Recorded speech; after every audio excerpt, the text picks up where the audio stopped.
Welcome to Connecting with Coincidence with psychiatrist Bernard David Beitman, MD. Dr. Beitman is the founder of the Coincidence Project. The project encourages people like you to tell each other coincidence stories. To learn more about Dr. Beitman's work, put Connecting with Coincidence in your web browser. You'll find his book, his Psychology Today blog, and the interviews from this podcast.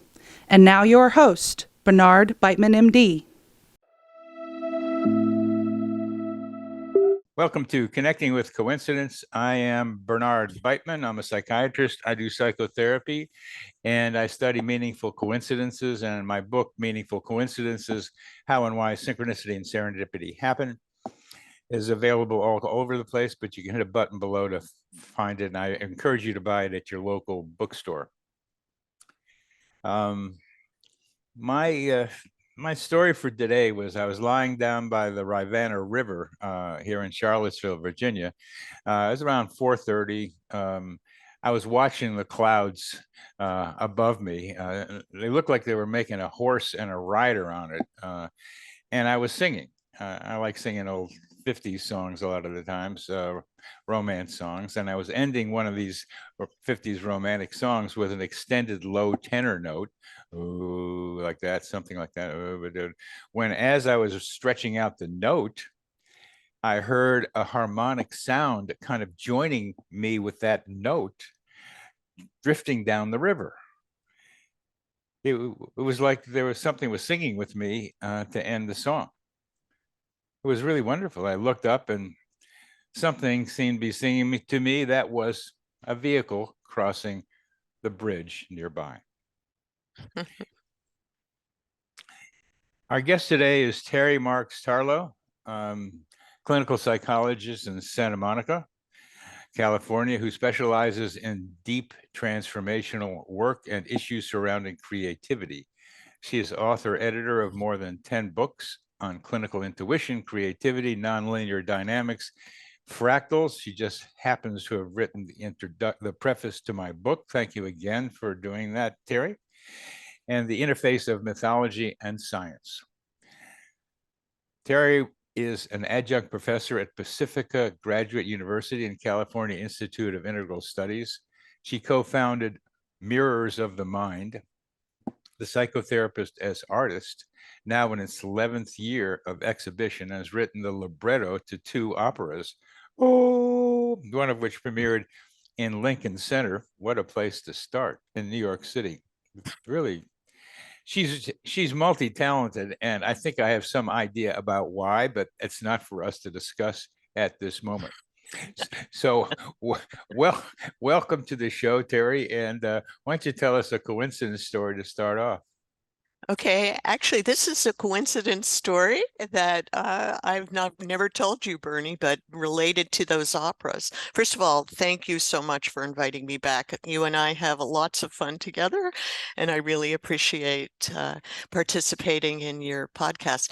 So the reason I was invited to write the librettos is because I'm a big fractal person, as you know. And so the composer, Jonathan Daw, who's a Juilliard teacher, invited me to put fractals in the words because he puts fractals in the music.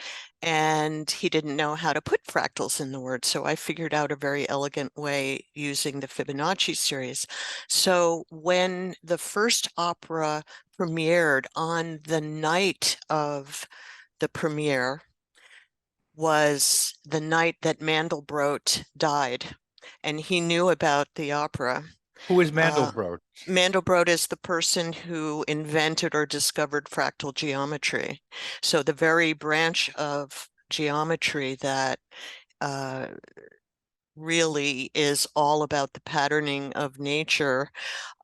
This is the founder of a whole branch that has the world's gone kind of crazy with, and the composer had been in touch with him, and he passed away on the night of the premiere. So there's my coincidence story. Well, as we like to do in this business, Terry, is what did that coincidence mean to you? Well, personally, life and death goes together in my life. My mother's father died the same year that she got pregnant with me. No, my mother's mother died. They're just life and death go together, and so Things get born and things die, and for die you at the around same the same same time. time. Yeah, Yeah. yeah. So it's part of a, oh, excuse the word, fractal pattern that might be part of your life. Yes, I think it's part of a fractal pattern that might be part of my life. And I think that life and death thing started at inception because I was a mistake and my mother thought about aborting me for quite a while during her pregnancy. So that life and death thing, probably that patterning probably began right at the beginning. And I've always sort of been on the edge everywhere. And fractals are all about edges. They're all about very complex edges that are paradoxical. So life and death going together is a beautiful paradox. Well, that's And nice. Right. that brings us right into our subject, doesn't it? What's our subject today, Terry? What is our subject? Our Well, I'll sub give you a hint. I'll give you a Oh, hint, Terry. thank you You're for welcome. reminding me. I Yeah. might have forgotten Well, that I'm reminding you. my What is this? this is my brand new book called The Eel and The Blowfish. It's my first graphic novel, which I have done with created with my New York psychoanalyst partner, Leanne Domash, and I have done all the illustrations. And this is a graphic novel of dreams, trauma, and healing. And there are some near-death aspects, and death and rebirth tend to go together. And I would say that is part of the theme here, because anybody healing from severe trauma, and in this case, it's the trauma of incest. This book is probably I'm sure it is the only graphic novel that is all about incest. Extreme trauma that does not get talked about enough. And I'll tell you, Bernie, it's rampant. Incest is rampant, and it runs in families generationally. Yeah. Are you talking about a repeated pattern, Terry? Yes, I am. I'm talking about an epigenetic fractal self-similar pattern that travels from one generation to the next. And the same way that addiction does, the same way that affective disorders like depression or anxiety travel from one generation to another in an enfolded recursive pattern, so too does sexual acting out of all kinds, including incest. Well, I'm sorry, And but you're going to have to explain enfolded and recursive recursive. patterning. Yeah. Well, okay, so well the same pattern repeats itself in just the way that things get passed down from generation to generation. That would be an enfolded pattern. Genetically, epigenetically, that would be an enfolded pattern. And it gets repeated. And it gets repeated. And Kind of the way that the oak tree is enfolded in the acorn. There's a recursively enfolded pattern. and what's recursive mean? Recursive means that it folds back on itself. And that's So enfolded and folded back. It folds yeah, back. Now, the two are related to each other. yeah, the same. They're same. Yeah, They're the same. So same meaning. why do you say enfolded and recursive? Because I'm just using different words for the same kind of process. Oh, well, So, us yeah. junior minds out here don't get that. They sound like they're different words. But Uh, enfolded and recursive are the same idea, that the pattern mhm, has gotten established, it folds back into itself so that it exactly. becomes repeated. Exactly. And the spiral you're making with your finger is very much like that snail shell in the background on the cover of your book. And you can absolutely see an enfolded pattern right behind you. And that snail shell is a perfect example of it, because the part-whole relationship stays the same as the snail grows. The part-whole relationship stays the Relationship same. stays the same. Yeah. Okay. And what for us for us in the simple-minded category, we are going to say that patterns are repeated across generations. Thank you. And that the way the description of them is what you're talking about, which I really love it because it's geometrical, it's three-dimensional, and being able to see that happen. And I love spirals, as do you. And I like being able to do that feel. It feels good to do that, just to make a circle like that or a spiral like that. So Right. Go ahead. Yeah, and well, another way of thinking about the growth of each person is that we bring the whole of ourself to ourselves throughout life, throughout each stage, and but we're changing all the time. So that's another example. Oh, that's good. Changing ever yet ever the same is the way I've heard it. Yeah. And now that gives it a little bit more solidity to me. It's changes ever, keeps moving, but the fundamental of it is still the same. The same. Now There you go. that elaborates a lot of things. And one of the things that we're going to talk about today is something that keeps repeating, which you've mentioned, which is incest. It's important to recognize that Freud saw that earlier in his early experiences, and then had to stop talking about incest being a real thing because nobody wanted to hear it. And we are still at that, and when it comes to synchronicity and some other ideas that people don't want to be able to hear about. But now we know, and you are showing us, and you're telling us, and we will go through parts of your book to illustrate how trauma, particularly incest, gets repeated over and over and over again. That's right. And Yeah. this is the story of the eel and the blowfish, and I've shown you the cover, and you can get it at your local bookstore probably, but you can get it on Amazon, and the website is eelandblowfish.com, all one word, eelandblowfish.com. You can get it there too. It's I'm just going to give you a little sneak preview, then Terry's going to can tell us about it. Now, she did all this stuff. She drew all these drawings, and the book is full of them. And we're going to first hear the background of it. Terry's going to tell us the story of the story, and then there are a couple of coincidences in this story that we're going to pay attention to today. So, Terry, Yeah. what's the story about? Great. What's the story about, or the story of the story? That story of the background and the creation of the book. Let's do the story. Okay. The story in the book. The background isn't okay. what's so important here. This is true. So the story is about a young woman named Tony who begins with the dream. So the book begins with a dream sequence that she has, where she and her brother, who's the perpetrator, so this is brother-sister incest, are both underwater. They can't breathe, and it's a very scary kind of place. And then suddenly she turns into an eel.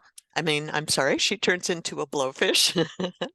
And she sees her brother is very scared, but she doesn't want to help him. And then eventually, so first she hides from him, and then eventually turns him into an eel. And he thinks he's so cool because now he can breathe, he can slither around. But then she shoots him with her toxins, blows him to bits, and then wakes up in a panic. And she wakes up in a panic because she is afraid she's killed him. And that fear that she's killed him becomes the thread eventually, after describing what her dream was in therapy and also to her best friend Lulu. She goes through a lot of trauma in the process of talking to her friend and bringing the dream into therapy. But at the point she does bring the dream into therapy and does dream work with her therapist, then she feels compelled to look for her brother because she is afraid that he might either be dead or on the verge of dying from her dream. So she and her friend Lulu go off on a on a journey to seek her brother, Charlie. And the page that you showed was the big coincidence of the story. And that was the Golden Gate Bridge, where they indeed happened to find Charlie on the verge of jumping. And this is not an unusual kind of situation. And he's going, is that you, Tony, or am I dreaming? He can't believe she's there at that very moment. But indeed, she is there at that very moment. And the rest of the book looks at what happens when the two of them come together. And I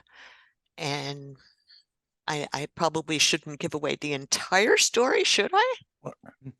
Well, let's stop. Let's pause. Put the pause button on for a minute. Okay. Yes.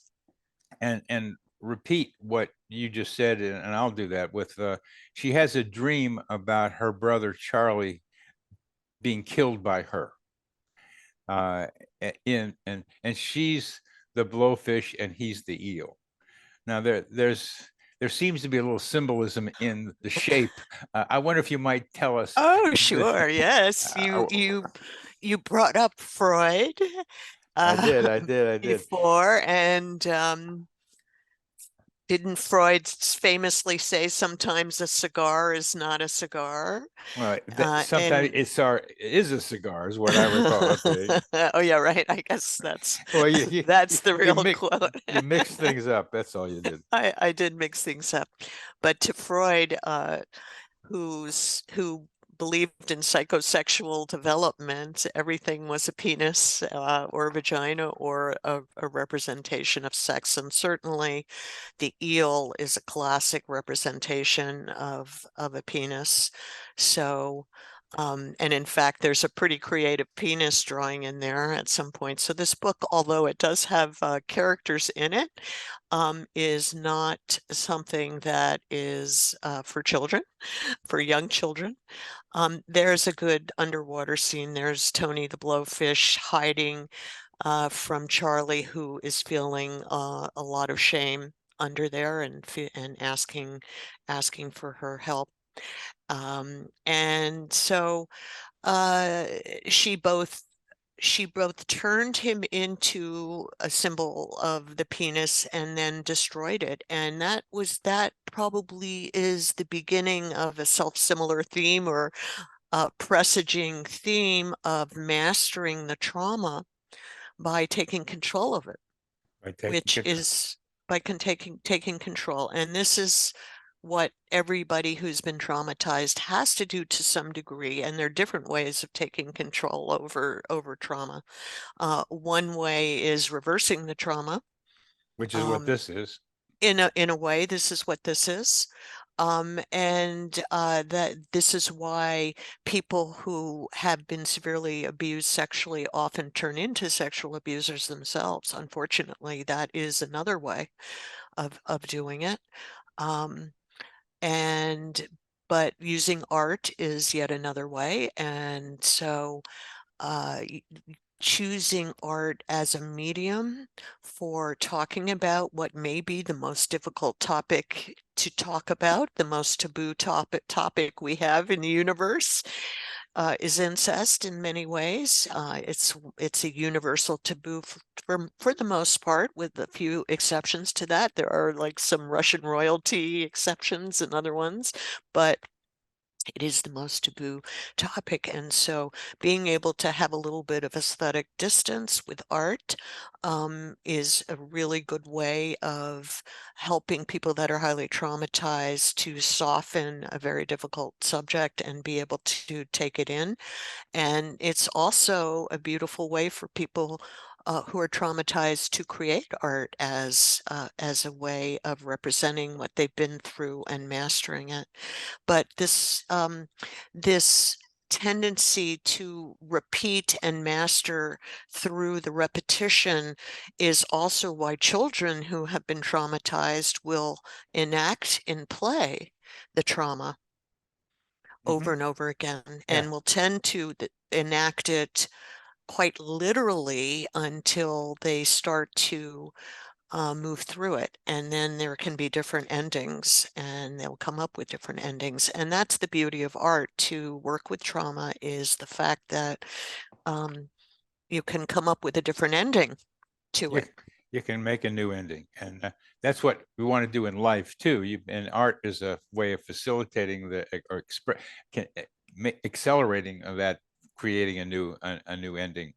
That's right. And therapy in a way creates a new ending as well, in the sense that when someone is traumatized, what happens is that they flash back to it as if it's happening now. And so in very fragmented sensory kind of memories, they're brought back to the moment. And therapy enables a different ending, in the sense that that memory gets transported from a flashback kind of fragmented memory into a normal kind of memory, where it's just remembering without re-triggering. And that's a different ending as well. That's a different ending as well. Yes. Now, back to the Golden Gate Bridge here. Yes. And we'll keep talking about trauma. But back to Golden Gate Bridge. Sure. Both Terry and I hung around San Francisco back in the early 70s. So we know this bridge, and there was a lot of stories of people jumping off the Golden Gate Bridge, which connected San Francisco to Marin County. And it was a change in consciousness to go across that bridge for various reasons. But some people just jumped, and now you can't. I mean, they've been able to finally figure out a way not to stop people from doing it by putting barriers up. But the story here is one of my favorite ideas and coincidences, that here she has a dream about her brother in which he dies, and she's worried about whether he's alive or not. And she goes to seek him, and somehow she finds him. Now, Golden Gate Bridge is like, as I mentioned, was a popular place to commit suicide. So it's not a bad choice, but there are other possibilities too. So what I call human GPS, or inner GPS, is getting where you need to be without knowing how you got there. Well, let me say that she did get a little help for finding the brother, in that the first place she went with her friend to visit was where Charlie lives, and the roommate said he's not here. He frequently walks around the Golden Gate Bridge. So she did get help with the location, but the timing was absolutely coincidental and perfect. And Yeah. being So that's the GPS, and it still fits what you're saying. Under the phrase "right place, right time," and they're variables, as you're clearly saying. You have to be at the right place at the right time in order to make it happen. And those two variables are like what are fun to try to figure out how they happen. And I mean, I'm gonna ask you, Ms. Fractal, how do you think that timing worked out in your way of thinking about things? Well, of course, I have a fractal model Indeed, you do. all of this stuff. For everything. You're a fractal queen, man. That's what I'd say about you. Right.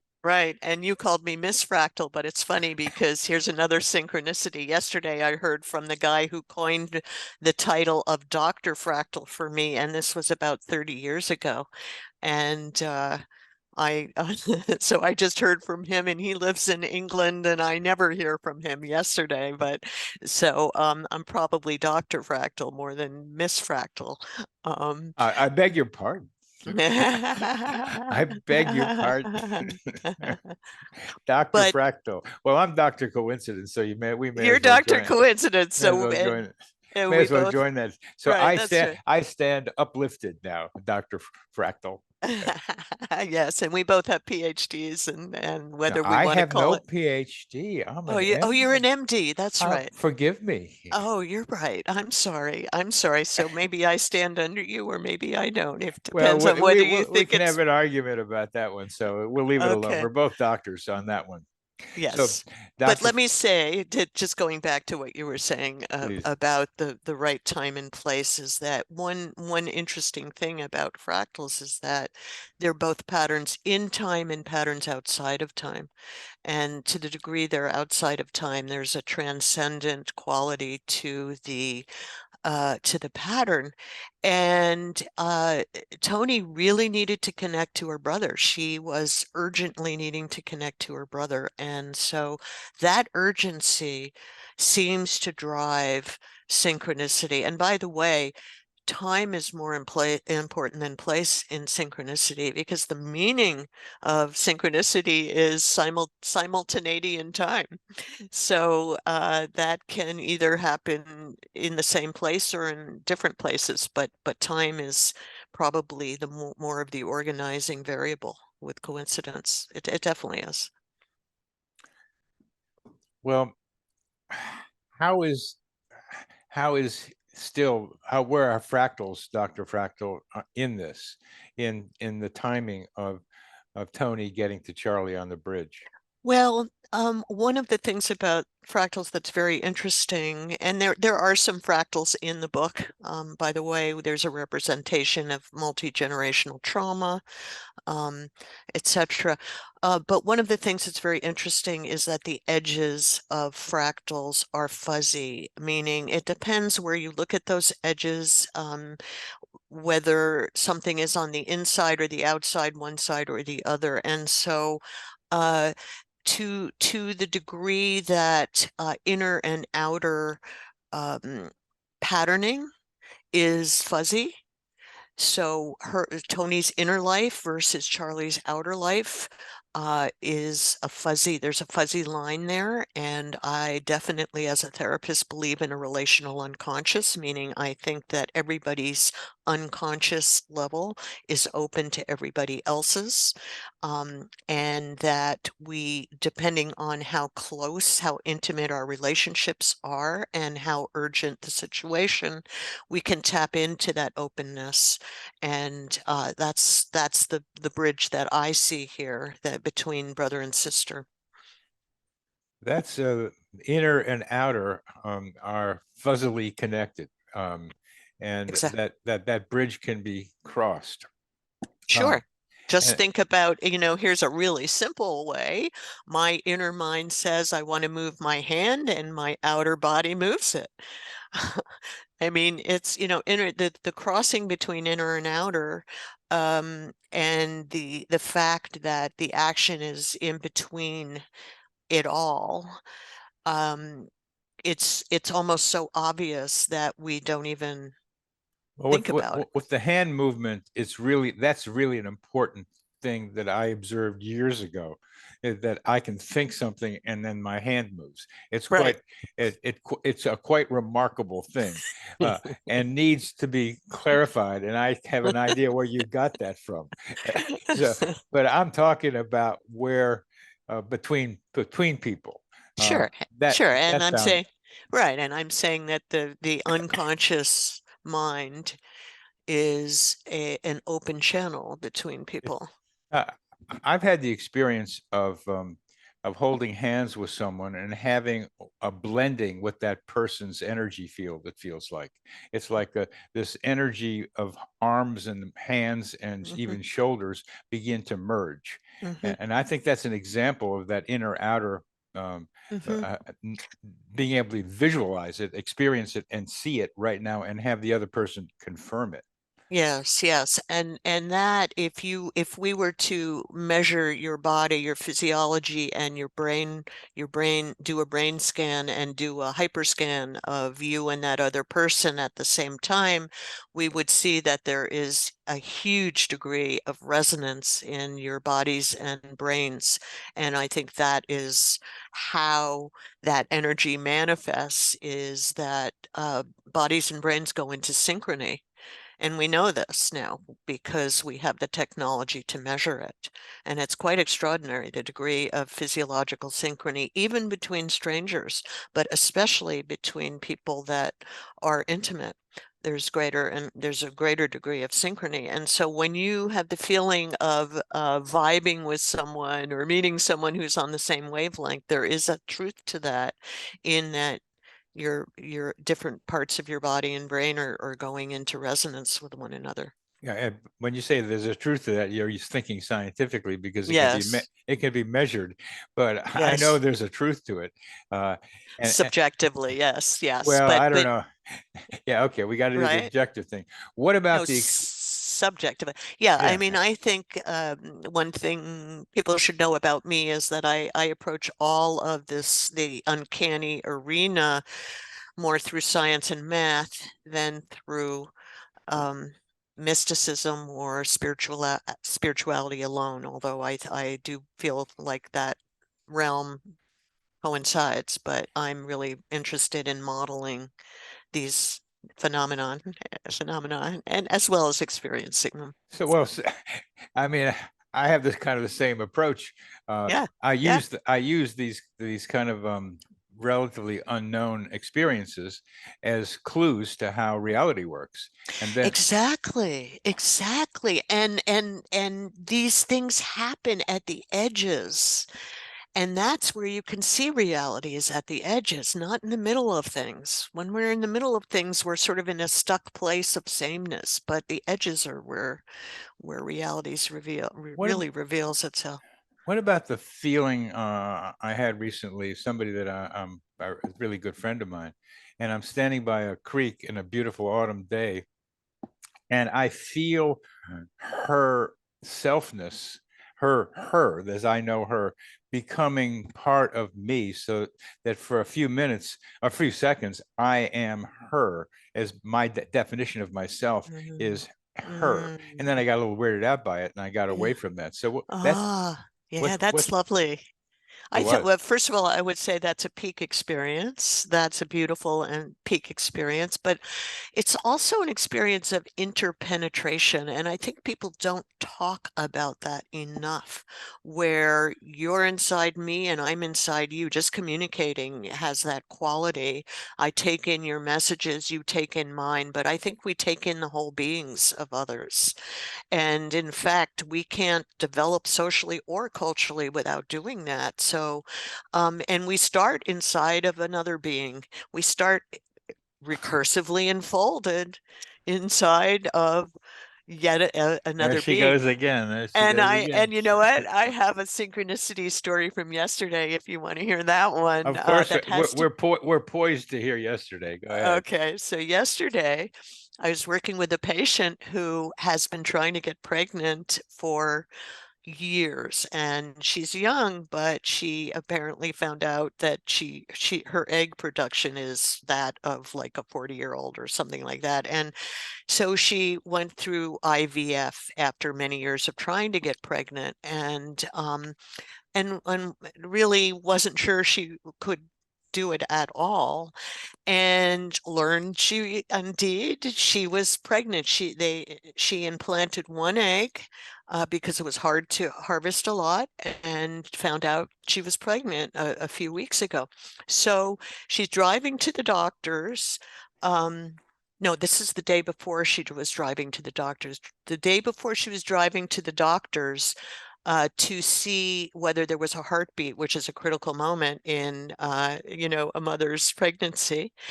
Her husband looked up and saw a license plate in front that read TWNGRLS, twin girls.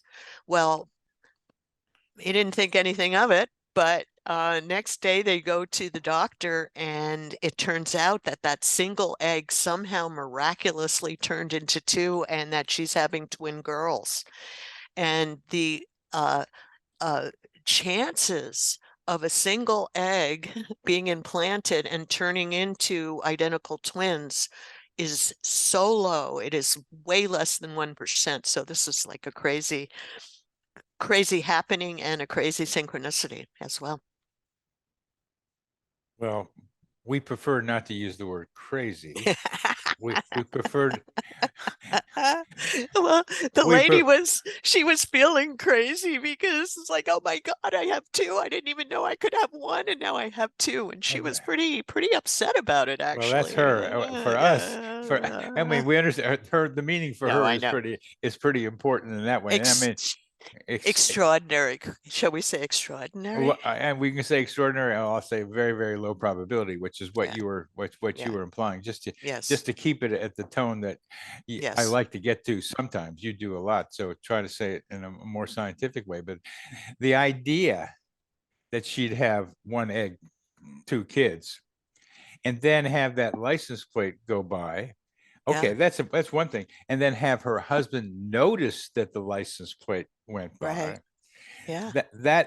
That just adds to the complexity of this thing and lowers the Yes. probability quite a bit. And what it does again is talk about you and this fuzzy edges. That Yes.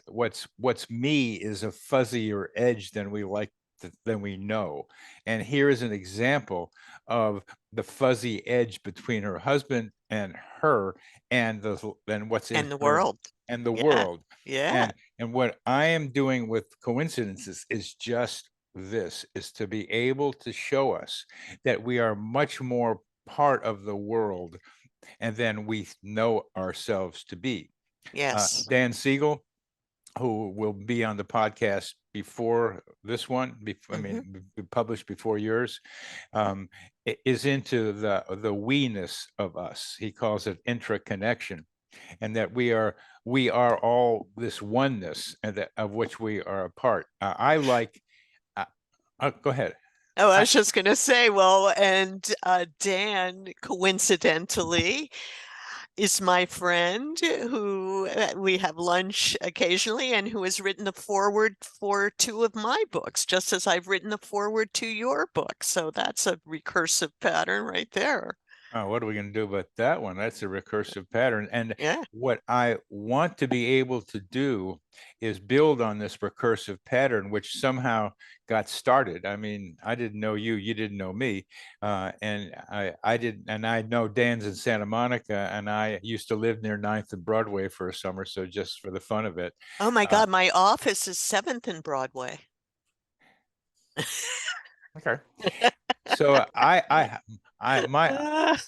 left my heart in San Francisco for sure, but some part of me is still right there in Santa Monica, which I called Santa Harmonica, which just because it resonated so well with it. It was just a great place to be hanging around one summer on a motorcycle on 9th and Broadway.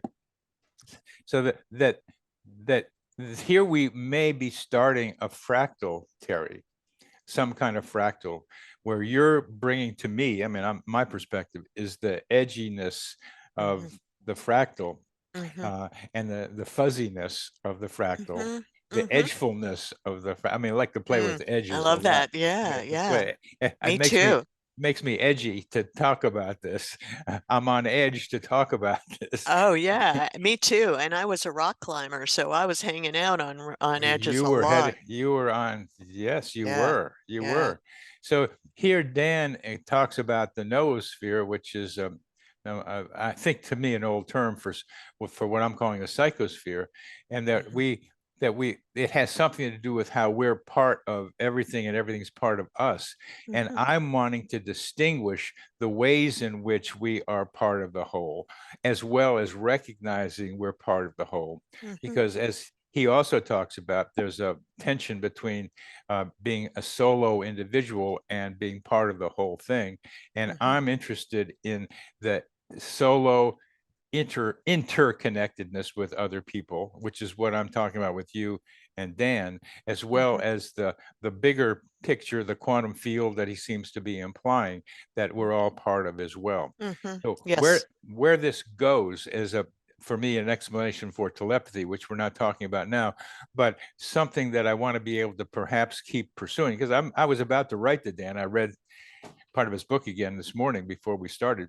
Hmm. So that that's just a little bit of a saying warning thing about Well, where I might want to go.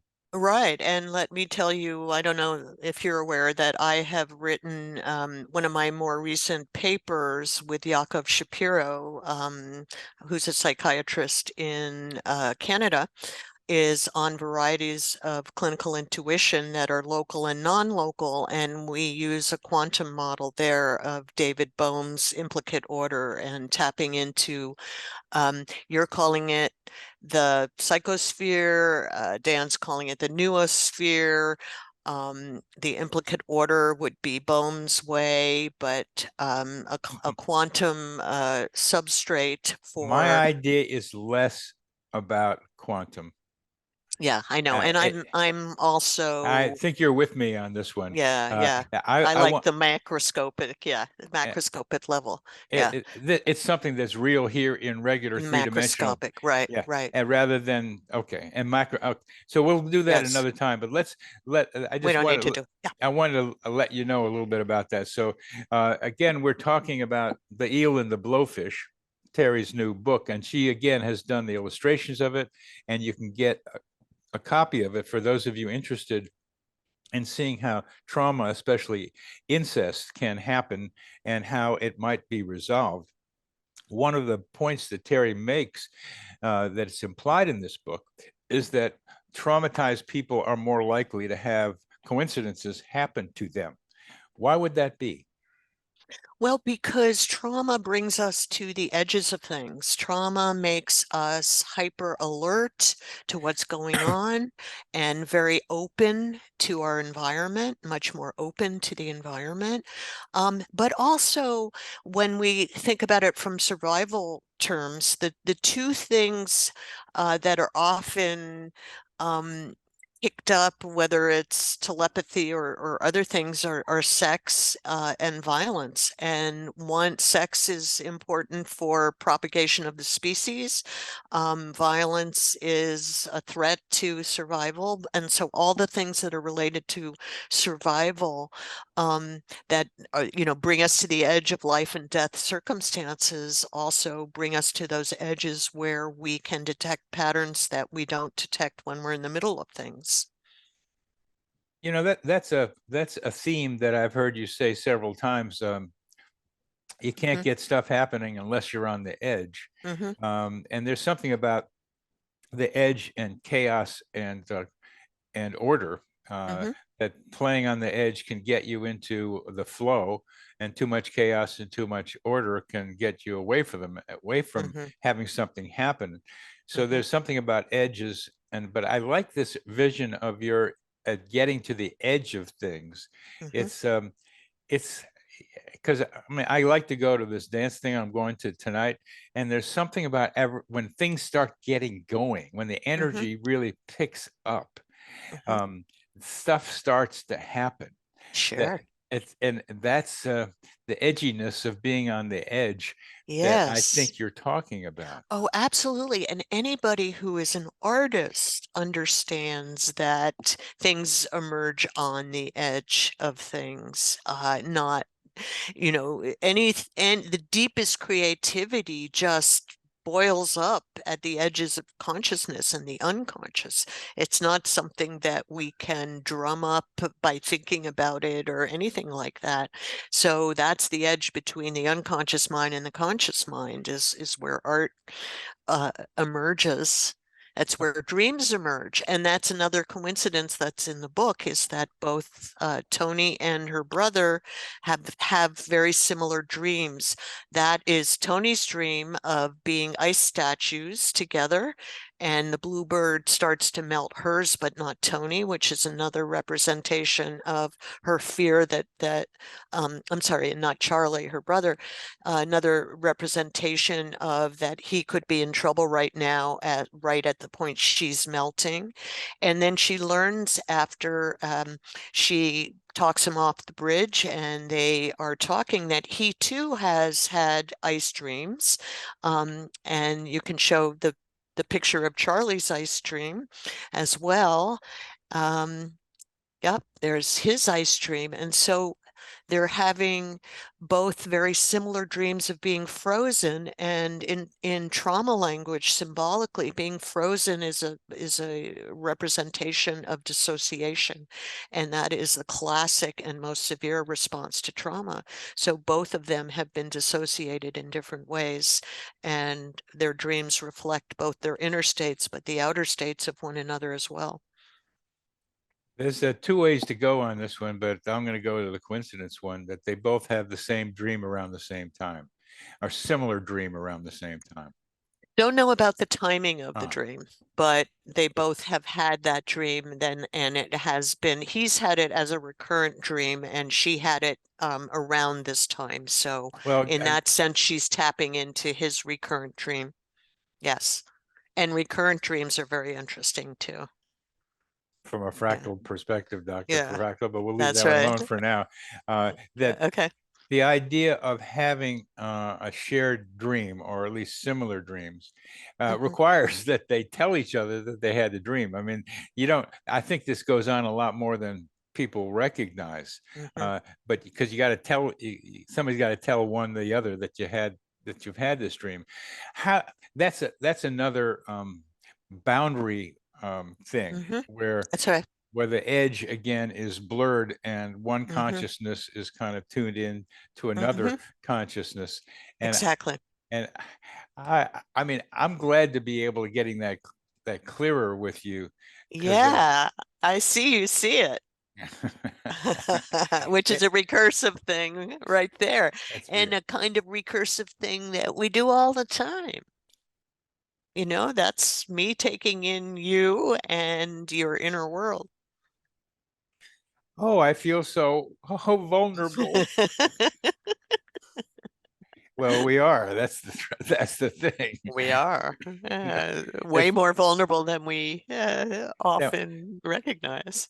Yes, and that's why you got to be careful who you're around, I think, and who's That's in your right. life. That's Because right. I think there is a proximity variable here.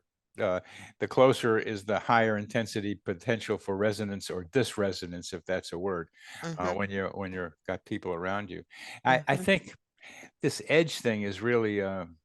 You see, I got the edge. I got the edge. And I'm just kind of like letting it percolate in my mind now. So we have about 5 minutes left or so, Terry. You got to go do ballet.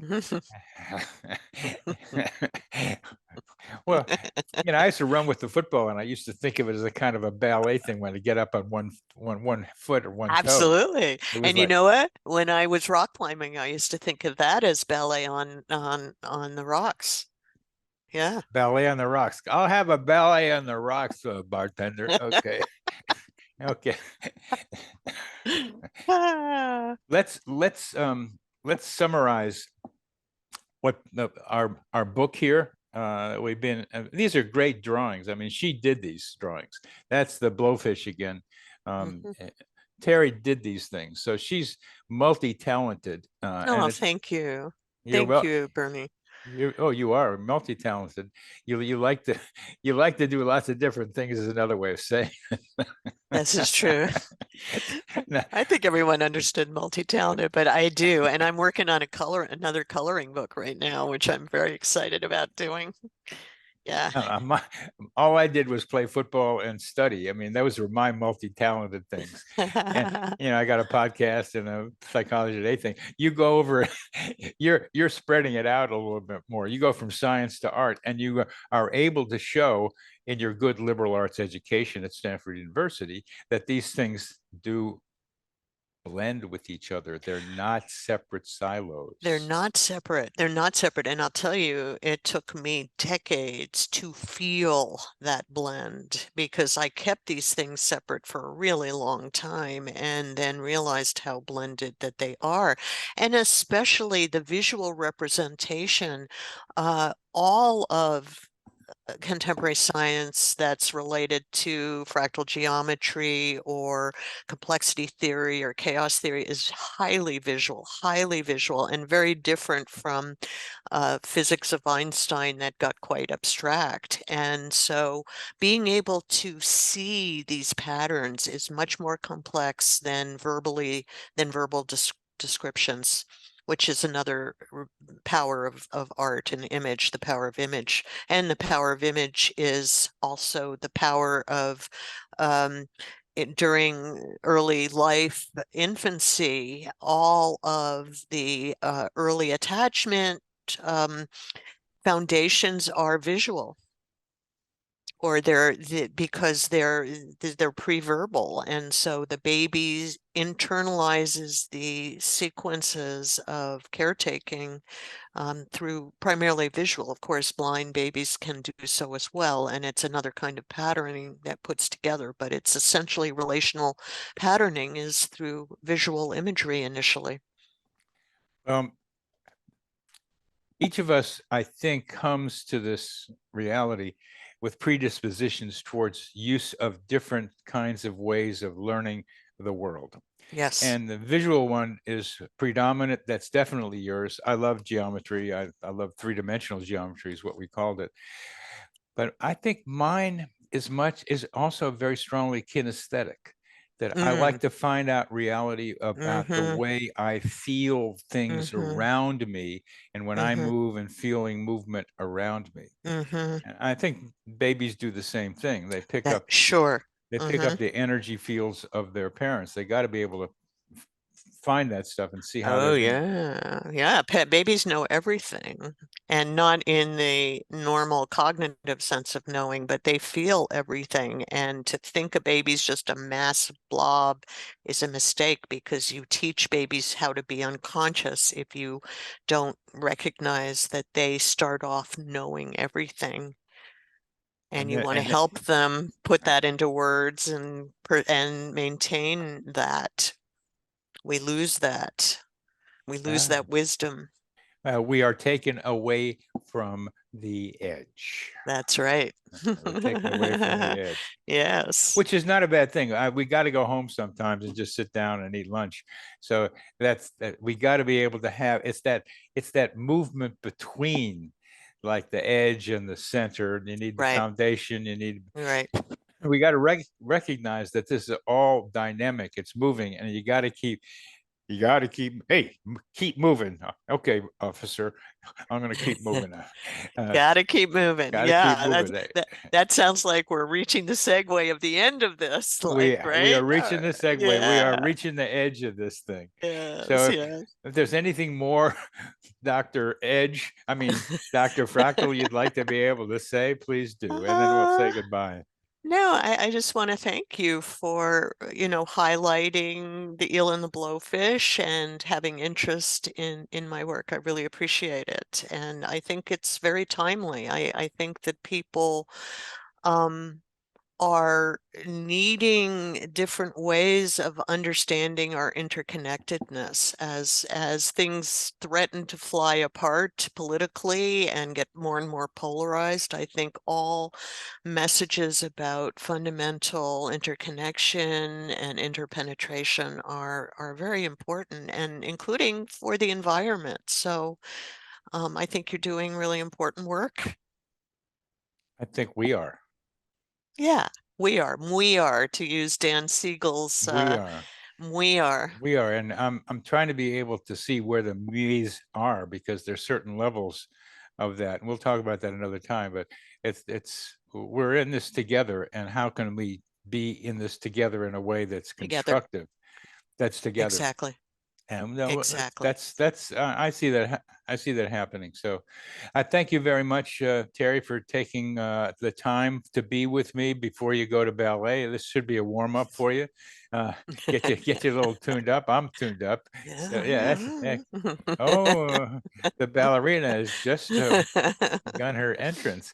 So thank you, Terry. It was really fun to talk with you today, and we'll be talking again. Thank you, Bernie, so much, and I look forward to every time that we do talk. This psychosphere is our mental atmosphere,